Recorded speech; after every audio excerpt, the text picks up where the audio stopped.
eu vou te dar não mais do que 10 minutos, porque o que nós vamos falar agora, eu quero que você encontre aí Apocalipse, capítulo de número 21.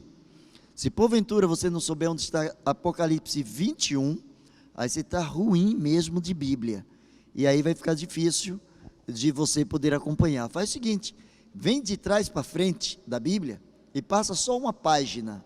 Depois da capa, a primeira página de trás para frente, você vai encontrar Apocalipse 21. Viu como foi fácil você encontrar? Está ficando bom de Bíblia. Daqui a pouco a gente vai dar outros textos, e eu sei que você também vai encontrar. Já encontrou esse? E eu quero ler os versículos de 4 a 6. Grife aí na sua Bíblia.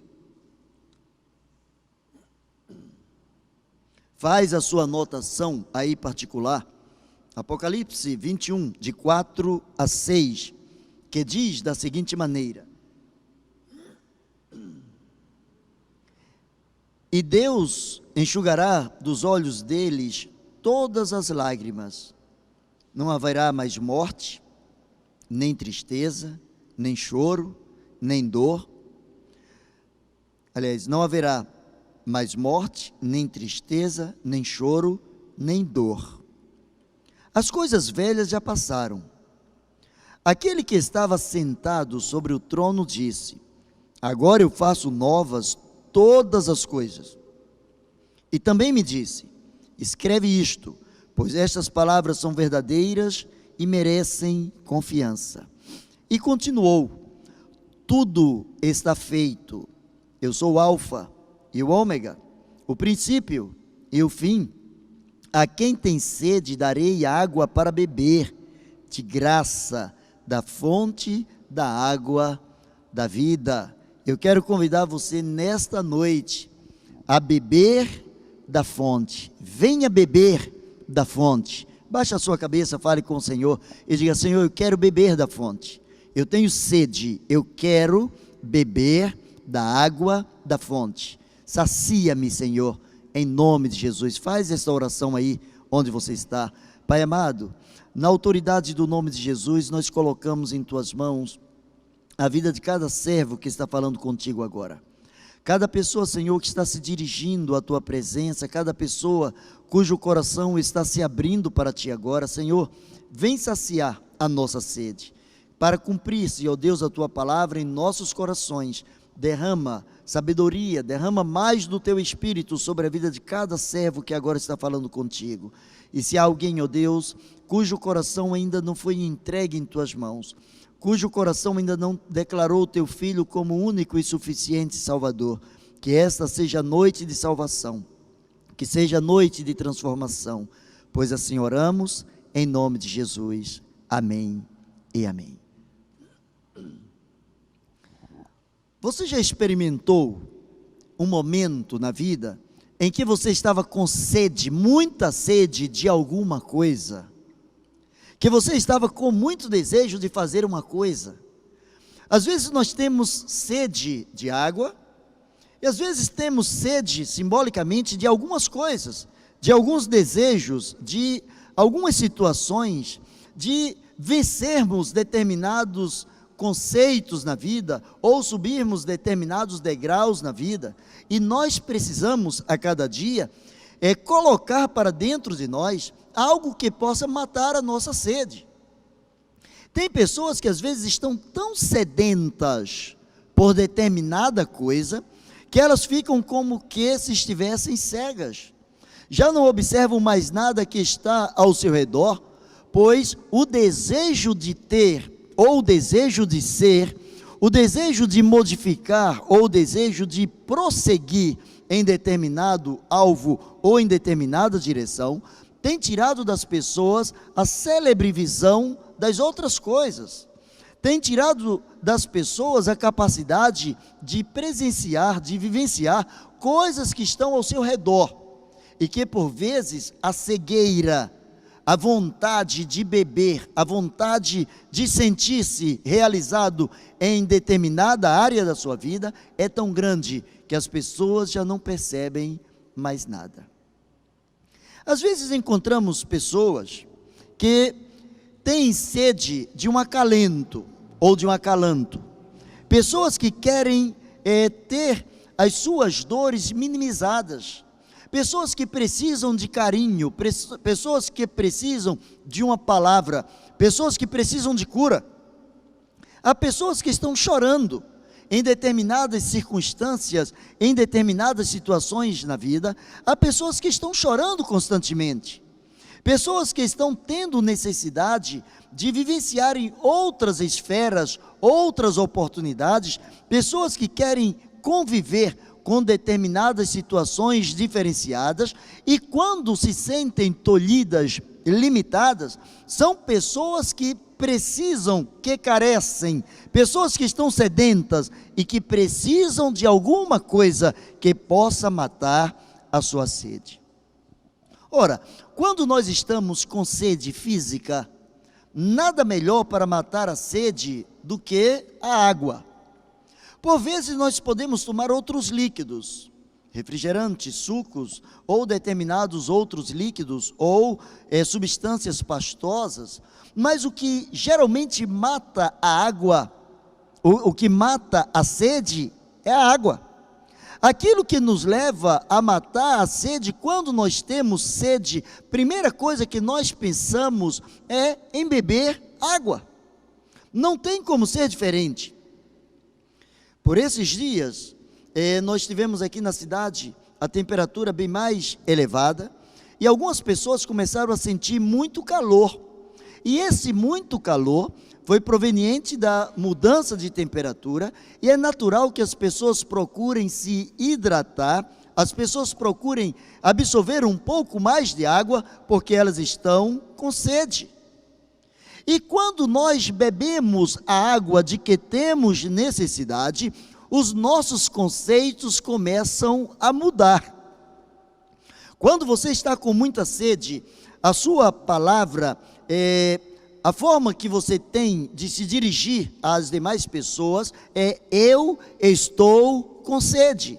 Ou, você tem um pouco de água para me dar? Você poderia me fornecer um copo d'água? Geralmente nós nos dirigimos a alguém ou algumas pessoas para termos aquilo que pode matar a nossa sede. E o que mata a sede é a água.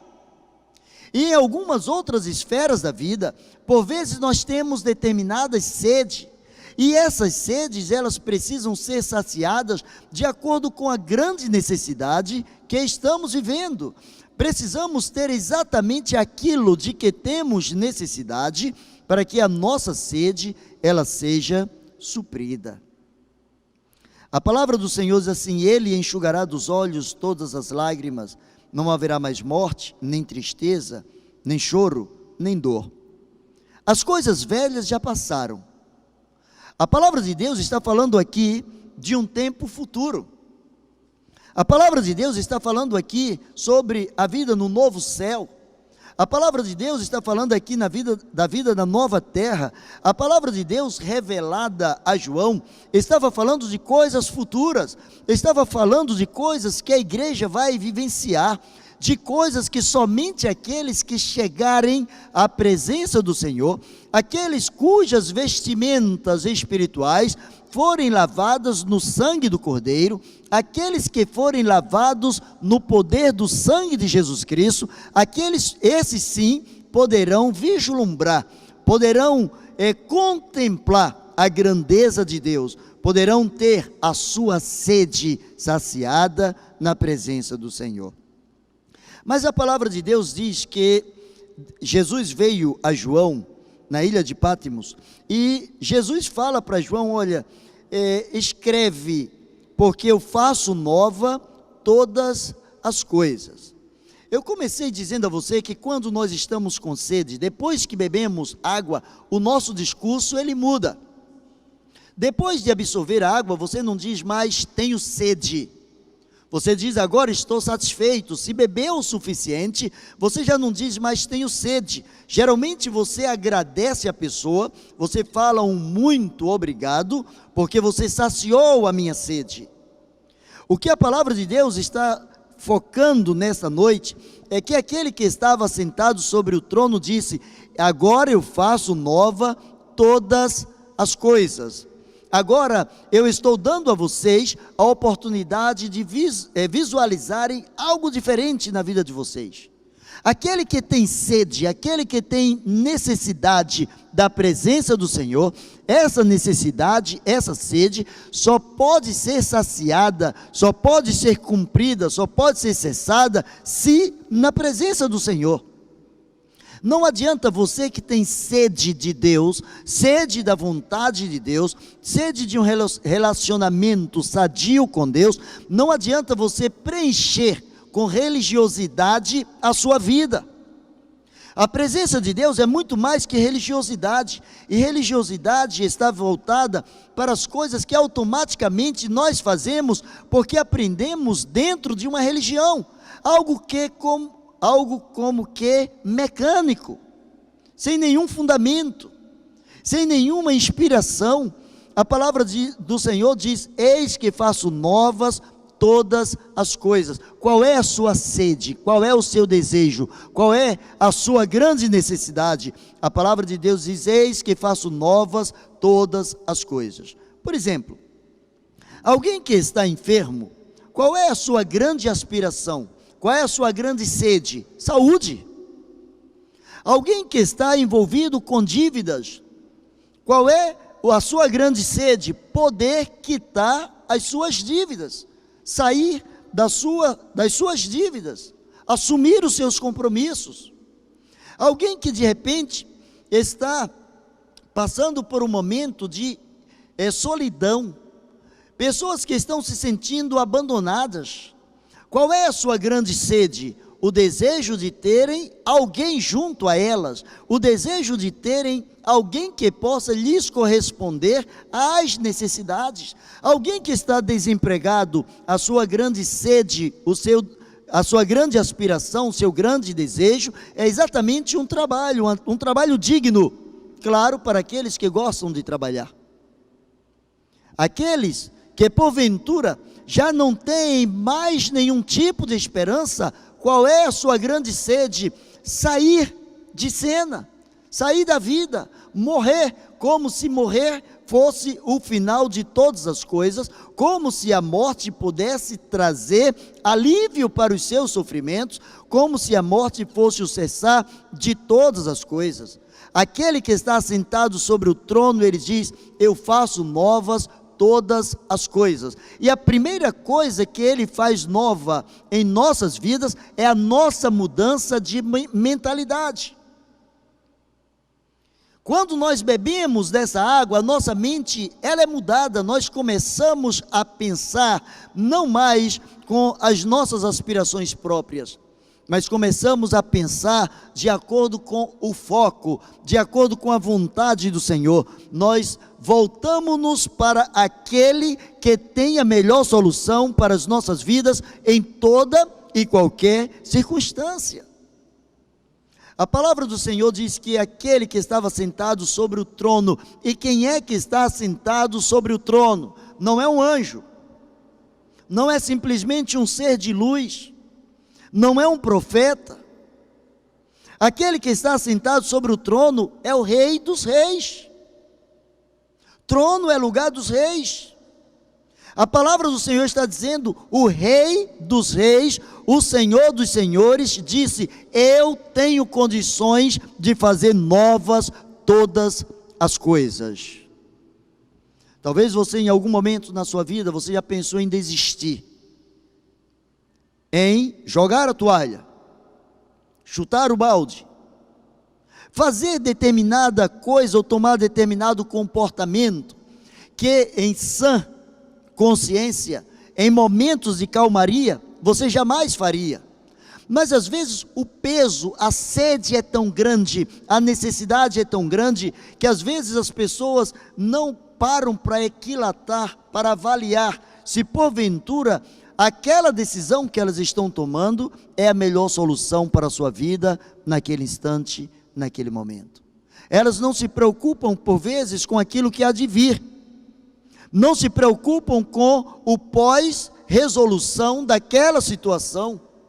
A sede às vezes é tão grande, que às vezes as pessoas vendem vendem os seus desejos, assim como Esaú vendeu para Jacó o seu direito de primogenitura por um prato de lentilhas. Há pessoas que estão vendendo, pessoas que estão negociando com a própria vida, e às vezes até com o reino das trevas, por conta das suas aspirações não realizadas, pessoas que estão com tanta sede de ter, de ser, que estão vendendo barato os seus próprios conceitos, aquilo que tem de melhor, a sua própria vida, o seu relacionamento com Deus, aquilo que Deus lhe deu como o dom, que é a própria vida. Aquele que está sentado sobre o trono, ele disse: eu faço novas todas as coisas.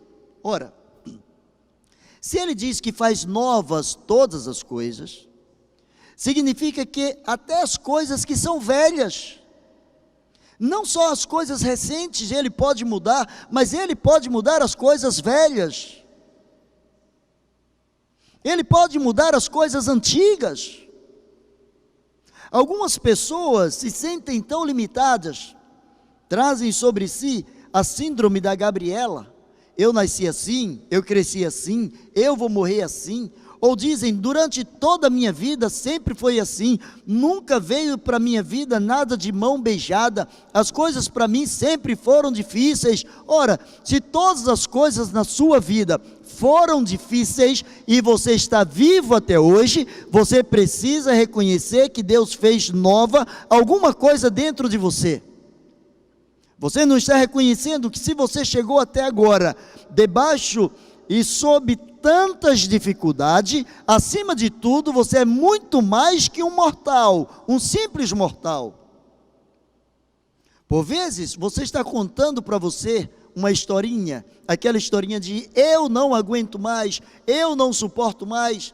Talvez você esteja olhando para você com a necessidade de você mesmo ou outras pessoas terem piedade de você. Você não precisa disso.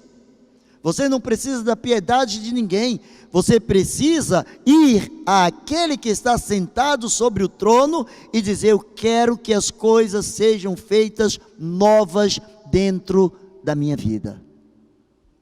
O apóstolo Paulo, ele compreendeu essa passagem quando ele diz assim: e vos renoveis pela transformação do vosso entendimento. Renovar é tornar novo, e tornamos novas as outras coisas à medida em que nós somos transformados em nosso modo de pensar, porque é o modo de pensar que me leva a sentir, e é o modo de sentir que me leva a fazer.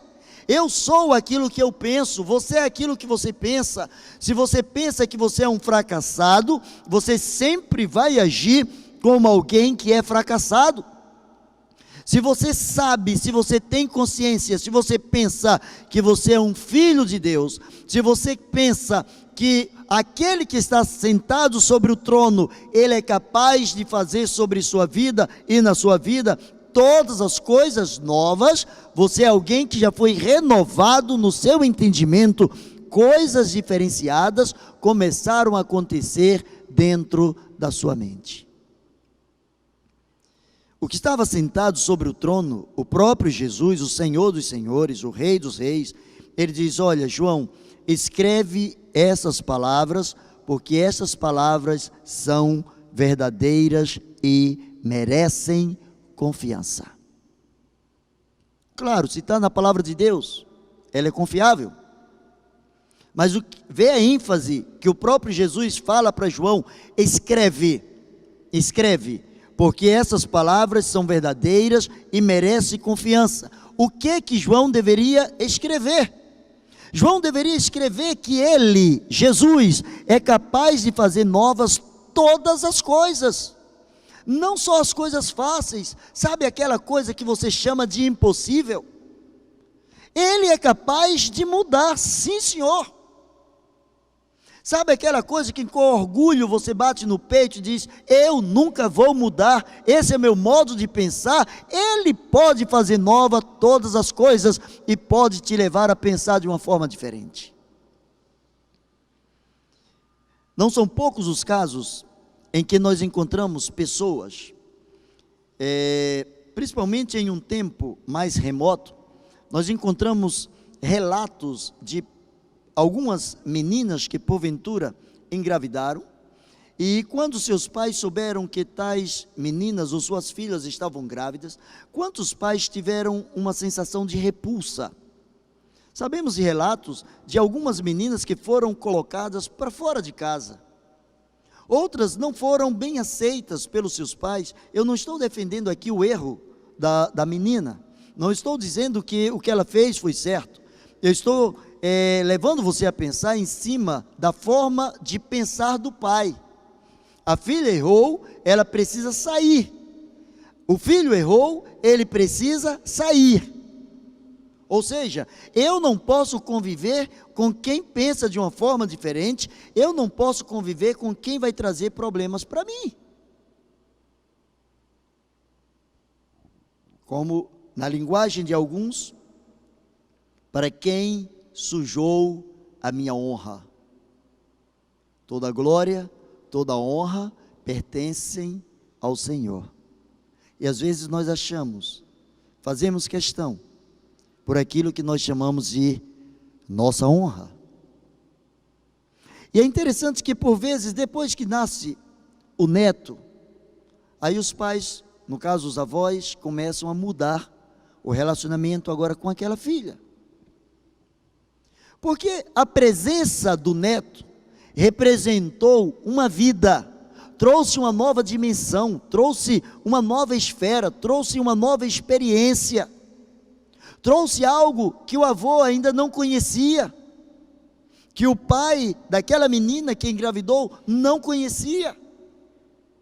E ele começou a descobrir que mesmo começando por um momento de tristeza, a sua vida não precisava continuar apenas registrando tristeza, mas que ele também poderia absorver alegria, mesmo que essa alegria fosse proveniente de um momento de tristeza para o seu coração. Isso significa que a sua mente foi transformada. Algumas pessoas tomam determinadas posturas por conta da sociedade, para ficar bem na fita com a sociedade. Algumas pessoas ficam bem na fita com a igreja, com os membros da igreja, com a sociedade, com a vizinhança, com a família. Algumas pessoas começam a viver, ou querer viver bem com as pessoas, sem querer pagar o ônus, às vezes até de falar aquilo que pensam, de revelarem aquilo que verdadeiramente elas são. Quando a palavra de Deus diz assim, olha, agora eu faço nova todas as coisas, mas em que esferas o Senhor faz novas todas as coisas? Ele faz novas todas as coisas, primeiro, na vida daqueles que veem essas palavras como verdadeiras e fiéis. Deus nunca age na vida de alguém que não crê. Condição mínima para que Deus esteja agindo é a fé, porque a palavra de Deus diz que sem fé é impossível agradar a Deus. Se você quer ver uma mudança na sua vida, você precisa acreditar que Deus pode mudar as coisas na sua vida. Mas para Deus mudar as coisas na sua vida, você precisa abrir mão das coisas que você acha que são imutáveis, que são verdadeiras, que são pedras fundamentais, que são imexíveis. Mas eu sou assim, eu sempre pensei assim, ótimo. O apóstolo Paulo, quando era Saulo de Tarso, ele também pensava de uma forma diferente, ele agia de uma forma diferente. Até o dia em que o Senhor o chamou para si, o Senhor o chamou para o ministério, e ele descobriu que a sua forma de pensar não era a única forma correta de pensar. Ele começou a ver que outras pessoas que pensavam diferente dele, pessoas que pensavam exatamente o contrário do que ele pensava, eram pessoas que agora tinham condições de ensinar-lhe, pessoas que podiam servir de sustento para ele, pessoas que poderiam discipulá-lo. Pessoas que poderiam, assim como Barnabé, dar a mão, estender a mão e dizer para ele: Saulo, o Senhor teu Deus te cura, recobre a tua visão, volte a enxergar e venha agora com a visão diferenciada, venha com a tua visão agora de uma forma totalmente diferenciada, maior do que aquela que você tinha. Porque ele ouviu do Senhor: Saulo, é duro para ti recalcitrar, é duro para ti lutar contra a minha vida, contra os meus preceitos, contra aquilo que eu estabeleci para a sua vida. E quando a palavra de Deus chega aos primeiros cristãos da época, os cristãos estavam com medo deste homem que era terrível, e Deus começa a mostrar que Deus muda todas as coisas, que Deus faz com que o coração de alguém que é terrível, o coração de alguém que é um coração amargo, pode ser transformado em um coração que é pacificador, um coração que é abençoador, um coração que pode levar as outras pessoas a pensarem de uma forma diferenciada, como ele diz: rogo a Evódia, rogo a Sintique, que pensem o mesmo no Senhor. Um homem que pensava nada do Senhor, tudo contra o Senhor, agora ele diz: eu rogo a Evódia, eu rogo a Sintique, que pensem o mesmo no Senhor. Eu peço a você, fiel companheiro, meu filho na fé, eu peço a você que ajude essas mulheres a pensarem de uma forma coerente, pensarem na direção da vontade de Deus. Olha como isso é prazeroso, como isso é confiável. Aquele que está sentado sobre o trono falou que tudo que João precisava escrever era fiel e era verdadeiro. O versículo 6 diz: e ele continuou. Ele disse: olha, João, escreve aí: eu faço novas todas as coisas. Escreve aí: eu faço novas todas as coisas. Eu estou dizendo, eu estou garantindo, é a minha palavra que está em xeque. Eu estou falando, portanto, eu tenho condições de assumir a minha palavra. Eu faço novas todas as coisas. Mas diz a palavra de Deus: e continuou. Não parou dizendo apenas que faz tudo novo.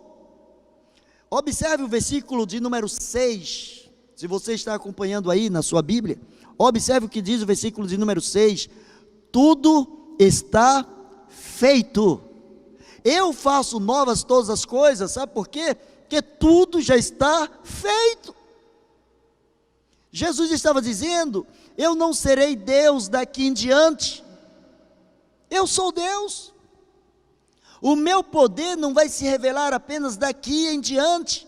O meu poder sempre existiu, está feito. Eu sou o alfa e o ômega, eu sou o princípio, eu sou o fim. Antes de tudo acontecer, antes que houvesse vida, antes que houvesse mundo, antes que houvesse luz, antes que houvesse qualquer coisa criada, eu já estava lá. Eu já estava feito.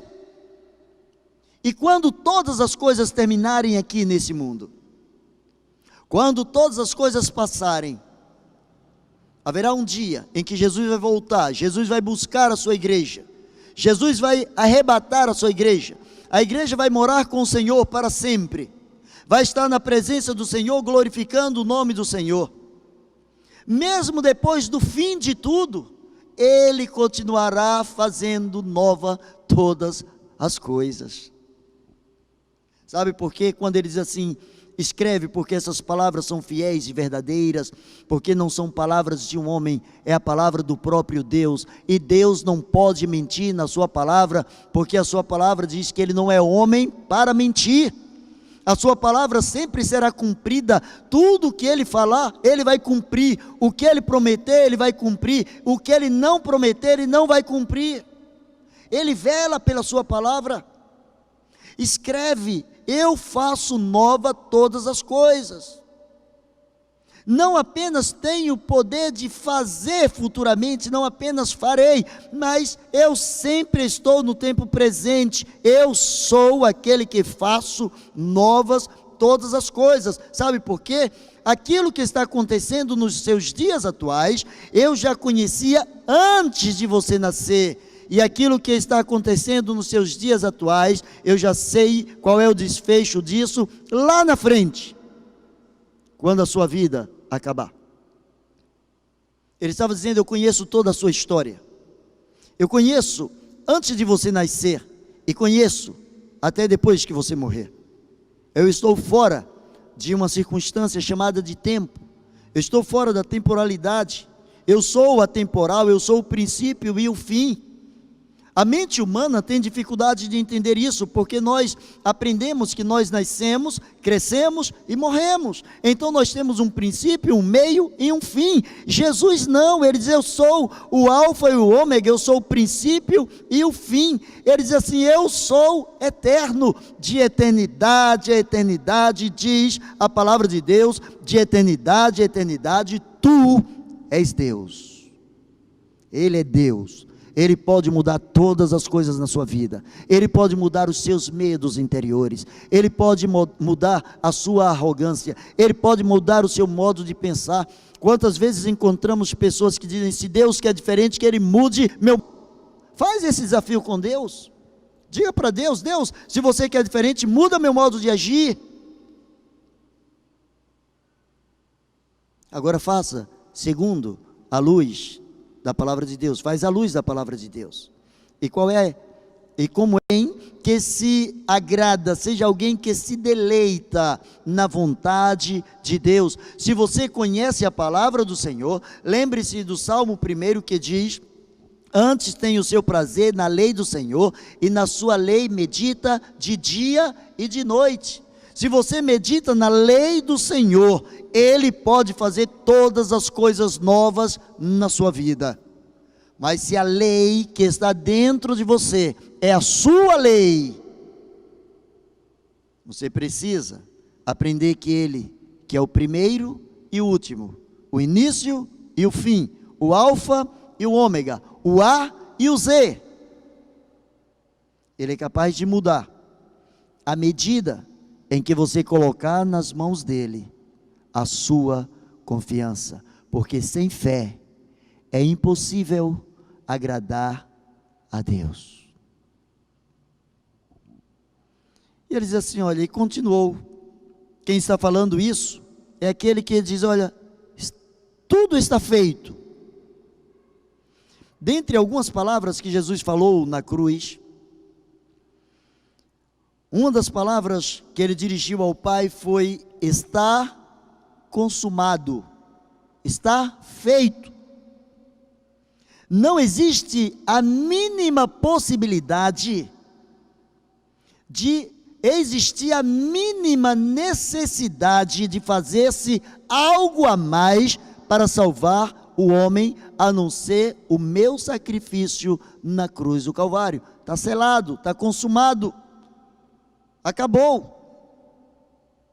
E agora ele diz a João: escreve, porque essas coisas são verdadeiras, merecem confiança. E ele diz assim, olha, está feito. Eu fiz. Quando você faz uma determinada obra, quando você compõe uma música, quando você escreve um poema, quando você faz um determinado móvel, quando você faz uma determinada carta, enfim, quando você executa com as suas habilidades alguma coisa, você é o autor daquela feitura, você é senhor sobre a coisa criada, e ele está dizendo, eu já fiz, eu já criei, o que você é, eu já fiz, o que você há de ser, eu também já fiz. Salomão entendeu, quando ele diz assim, aquilo que é, já foi, e o que há de ser, também já foi, e não há nada novo sobre a face da terra. E ele continua dizendo, olha, quem tem sede, ou a quem tem sede, darei água para beber, melhor, de graça, da fonte da água da vida. Quando a gente olha lá em João capítulo 14, versículos 13 e 14, aliás, João 4, 13 e 14, João 4, 13 e 14, a gente encontra a palavra de Deus dizendo assim: Jesus respondeu e disse: quem beber desta água tornará a ter sede, mas aquele que beber da água que eu lhe der, nunca terá sede, porque a água que eu lhe der se fará nele uma fonte de água a jorrar para a vida eterna. Jesus, quando estava falando com aquela mulher à beira da fonte, Jesus pediu água. E depois de travar uma conversa com aquela mulher, Jesus disse: olha, quem beber da água que você está tirando, vai voltar a ter sede. Você toma das melhores águas possíveis nos dias atuais, mas você volta a ter sede. Todo dia você bebe água. Você é orientado a beber acima de 2 litros de água por dia, talvez 3 litros de água por dia. Você é orientado a se abastecer, a se hidratar o tempo todo. E o que acontece no outro dia? Você volta a ter necessidade de se hidratar, de beber mais água. Ele diz: mas aquele que beber da água que eu lhe der, e quem disse, quem beber da água que eu lhe der, nunca mais terá sede, o mesmo que estava sentado sobre o trono, aquele que estava à beira da fonte, aquele que estava ali falando com aquela mulher, foi o mesmo que estava falando com João na ilha de Pátimos, o mesmo que disse àquela mulher sobre os seus pecados, o mesmo que ofereceu perdão aos pecados daquela mulher, que fez com que aquela mulher levasse a palavra de salvação aos seus amigos, às pessoas com quem ela vivia. Foi o mesmo que estava revelando a João. O mesmo Jesus, o mesmo Rei, estava dizendo: eis que faço novas todas as coisas, e a quem tem sede darei água para beber, da água da fonte da vida. Não é uma água qualquer, é aquela água que ele prometeu àquela mulher lá na fonte, é uma água que nunca vai se acabar.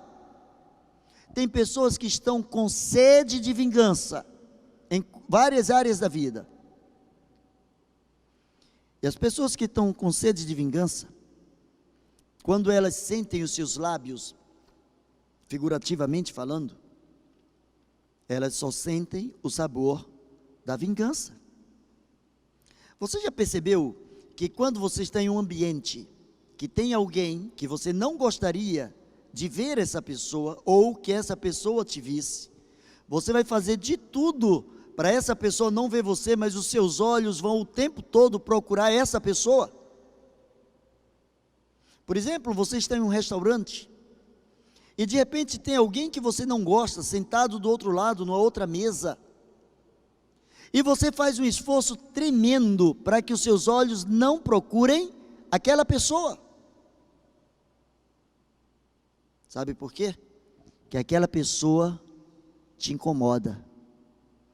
Enquanto aquela pessoa te incomodar, ela será importante na sua vida. Isso mesmo. Se ela te incomoda, ela é importante.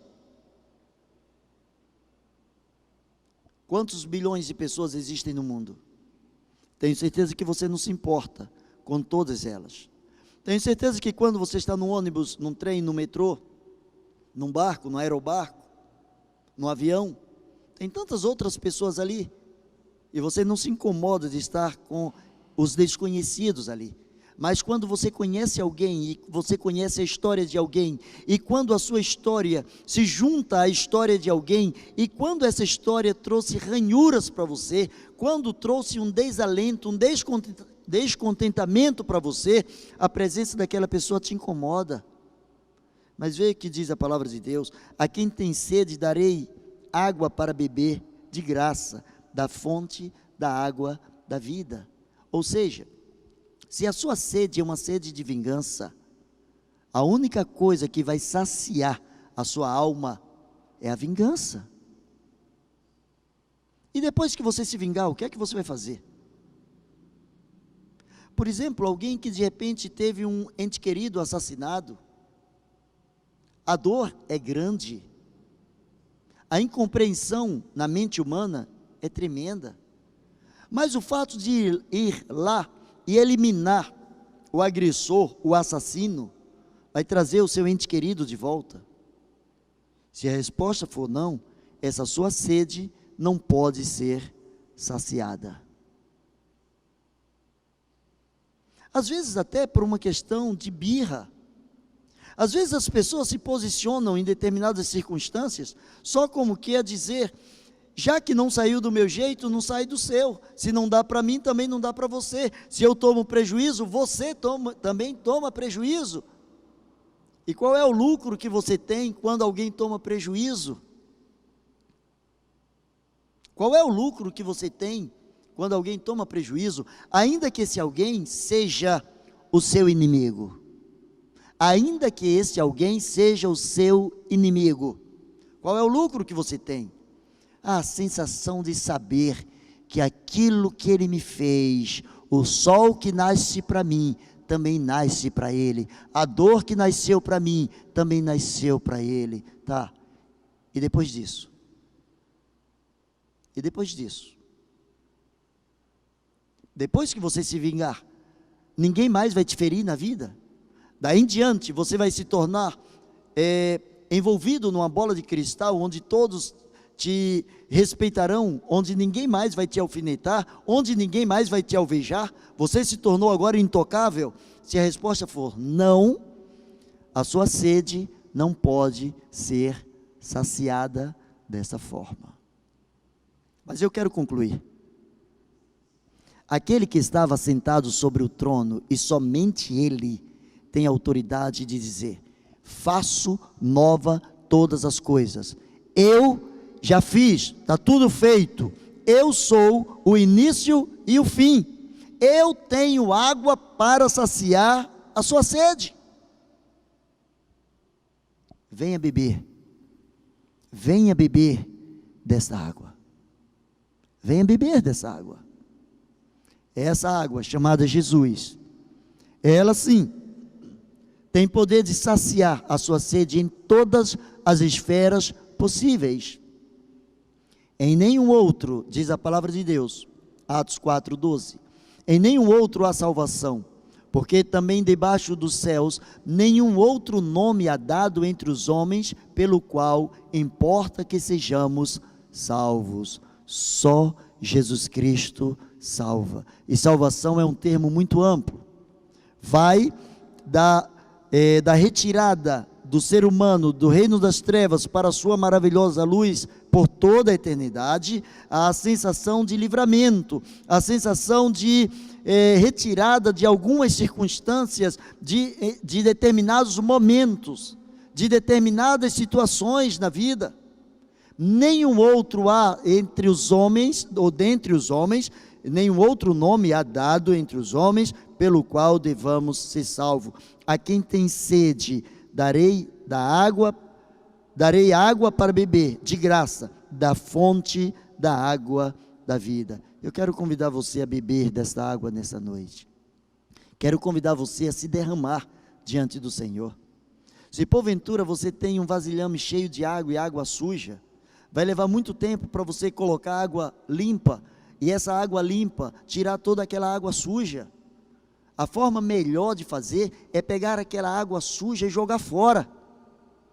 Ao invés de misturar aquela sensação, eu não sou tão ruim, eu até já faço isso, ótimo. Mas não ser tão ruim significa que ainda é ruim. Se você não é tão rico, você ainda não é rico. Se você não é tão pobre, ainda não é tão pobre, mas ainda é pobre.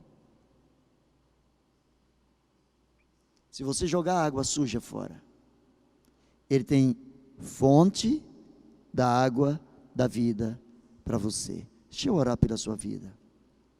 Talvez você esteja afastado da comunhão com os santos.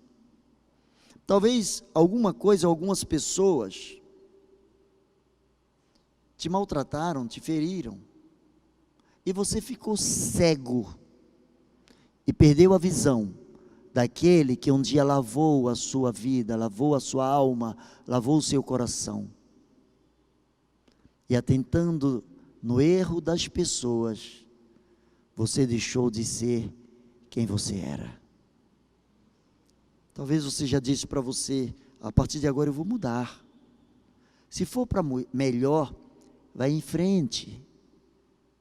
Se for só para mostrar o seu poder, Ele faz nova todas as coisas. Abra o seu coração e diga: Senhor, faça nova todas as coisas em mim. Deixa eu orar por você. Pai bendito, na autoridade do nome de Jesus, toma em tuas mãos, ó Deus, essas pessoas que estão falando contigo. Essas pessoas, ó Deus, que estão, Senhor, na iminência de tomarem decisões em suas vidas e que por vezes não sabem o que fazer. Pessoas que estão envolvidas com os sentimentos, pessoas que estão se sentindo ameaçadas, fracassadas, feridas, enganadas, destituídas. Pai, na autoridade do nome de Jesus, na autoridade do nome de Jesus, coloque a tua mão de poder sobre essas vidas. Vem fazer tudo novo, Senhor. Vem em nome de Jesus trazer a água que mata a sede, a água que nos lava, a água que gera vida, pois assim oramos no nome de Jesus. Amém e amém. Deus te abençoe. Meus irmãos, aqui é o Gui da CIB de Caxias. Então nós estamos muito felizes com a sua presença mais uma vez e gostaríamos de pedir que você se inscreva no nosso canal, curta, compartilhe, porque assim estaremos evangelizando e propagando a palavra de Deus para mais e mais pessoas. Que Deus te abençoe.